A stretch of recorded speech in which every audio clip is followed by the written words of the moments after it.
Հայաստանում գնաճը առավել զգալի է դարձել ամենօրյա սպառման մթերքներում ու ծառայություններում։ Թանկացումները առաջին հերթին հարվածում են թոշակառուներին եւ նվազագույն եկամուտ ունեցող քաղաքացիներին, որոնց համար նույնիսկ նվազագույն սպառողական զամբյուղը դարձել է դժվար հասանելի։ Ամենակենսական սպառողական զամբյուղի ապրանքների գներն աճել են։ 2025 թվականի օգոստոսին 2024 թվականի նույն ժամանակահատվածի համեմատ հացի գինն աճել է 5.1%, թռչնամսի գինը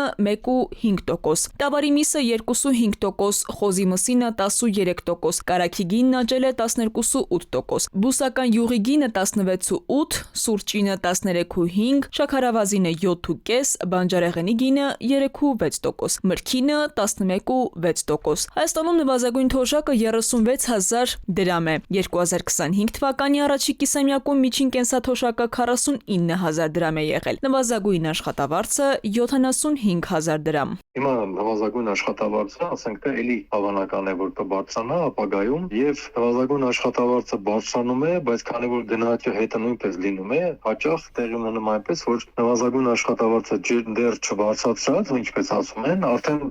ցանկացումների պատճառով նվազագույն զամբյուղը նորից գալիս հավասարվում է կամ մի բան էլ ավել է լինում։ Այսինքն նվազագույն աշխատավարձը չի ապահովում նվազագույն զամբյուղի ծախսերի չափը։ Հայաստանում 2025 թվականի երկրորդ եռամսյակում պարենային զամբյուղը 44,150 դրամ է եղել։ Նվազագույն սպառողական զամբյուղը 81,600 դրամ։ Այս երկու զամբյուղները 2024-ի նույն ժամանակահատվածի համեմատ աճել են մոտ 6%։ Պարենային զամբյուղի մեջ ներառված են հացամթերքը, միսը, կատնամթերքը, միրգ, բանջարեղենը, իսկ սպառողական զամբյուղում բնակչության կենսական ծախսերն են՝ հագուստ, կոշիկ, ծառայություններ։ Մասնագետների խոսքով թոշակառուների եւ նվազագույն աշխատավարձ ստացողների մեծ մասը չի կարողանում ապահովել նույնիսկ նվազագույն կենսական կարիքները։ Թոշակները, նպաստները ցածր են, աշխատավարձները չեն ինդեքսավորվում համապատասխան գնաճի հետ եւ սրա արդյունքում շարունակաբար ունենում ենք բարձր աղքատություն։ Թվերը մտահոգիչ են, դրանց հիմքում իրար չհամապատասխանող ծախսերն են ու եկամուտները։ Անկանխիկ գործարքների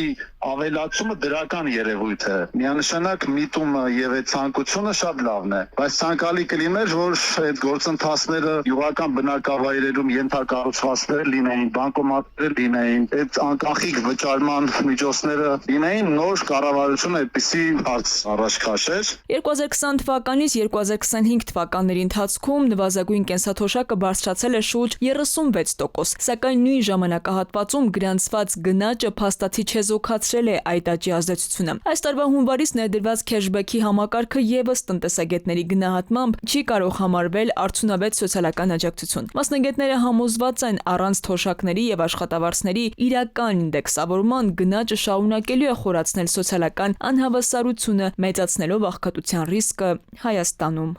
Քնարիկ Պետրոսյան, ժամը լրատվական։